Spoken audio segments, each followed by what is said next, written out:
Isang lalaki ang nakapasa sa board exam ng medisina. Di nagtagal, nagbukas siya ng sarili niyang klinik at naglagay ng karatula sa labas.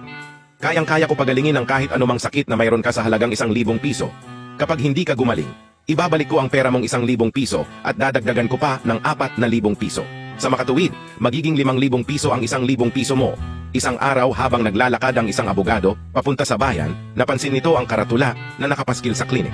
Para sa kanya, isa itong magandang pagkakataon para kumita ng 4,000 piso nang walang kahirap-hirap, kaya pumasok siya sa klinik upang magpa-check up. Abogado: Dok, nawala ang aking panlasa. Doktor: Nurse, kunin mo nga ang gamot mula sa box dyan sa taas at patakan mo ang bibig ng pasyente ng 3 beses. Abogado: kerosene ito, Dok eh. Doktor: Congrats, bumalik na ang panlasa mo. Bali pakiabot na lang ang 1,000 piso na doctor's fee sa sekretary ko. Sobrang inis ng abogado kaya makalipas ang ilang araw ay nagbalik siya sa klinik para mabawi ang kanyang pera. Abogado: Dok, nawala ang aking alaala. Wala akong maalala na kahit ano. Doktor: Nurse, kunin mo nga ulit ang gamot mula sa box dyan sa taas at patakan mo ang bibig ng pasyente ng 3 beses. Abogado: kerosene ulit to eh. Dok naman, ibinigay mo na ito sa akin noong nakaraan para manumbalik ang aking panlasa. Doktor: Congrats, bumalik na ang iyong memorya. Bali pakiabot na lang ulit ang 1,000 piso na doctor's fee sa sekretary ko. Namutla sa galit ang abogado pero wala siyang magawa kaya nagbayad na lang siya. Determinadong mabawi ang kanyang pera, bumalik ulit siya sa klinik makalipas ang 1 linggo. Abogado: Dok, nawala ang aking paningin, hindi ako makakita ng kahit ano. Doktor: Naku po, wala akong gamot para dyan. Dahil hindi kita magamot, heto ang 4,000 piso as promised. Abogado: Dok, 1,000 piso lang itong ibinibigay mo sa akin ha. Doktor: Congrats, bumalik na ang paningin mo.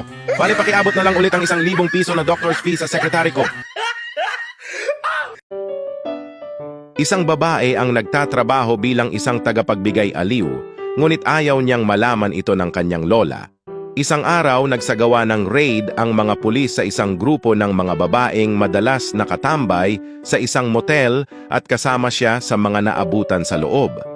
Ang motel na ito ay malapit lamang sa kanilang bahay.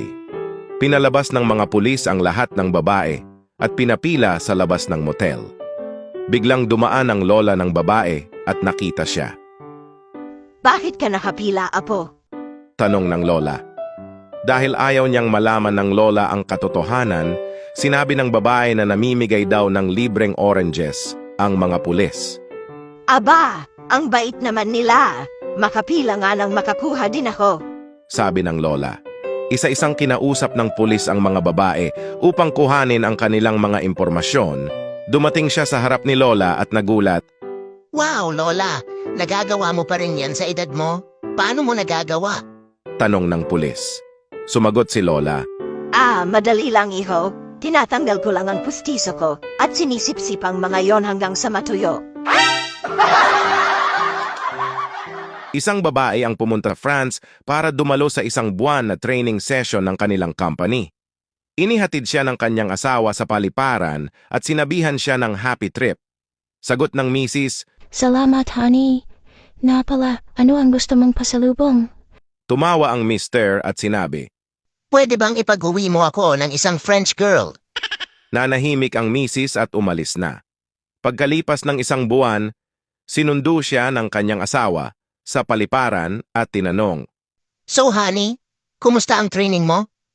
Ayos lang, salamat. At ano, nasaan na nga pala ang aking pasalubong? Anong pasalubong? Yung hinihingi ko, yung babaeng French? Yun ba?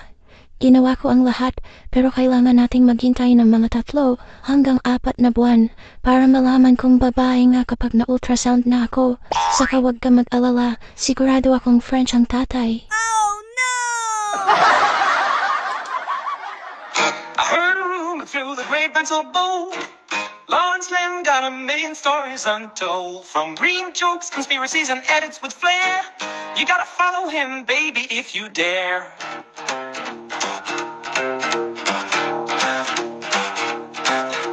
Your feet feels empty without his magic touch. He got the blues and the laughs that you crave so much. With a click and a follow, you'll find some relief. Lawrence Lim's social media, a digital belief. Click, subscribe, don't miss a trick. Now, hey, leave your worries and come on, click today. Lawrence Lim's got the content right in line. Follow him now.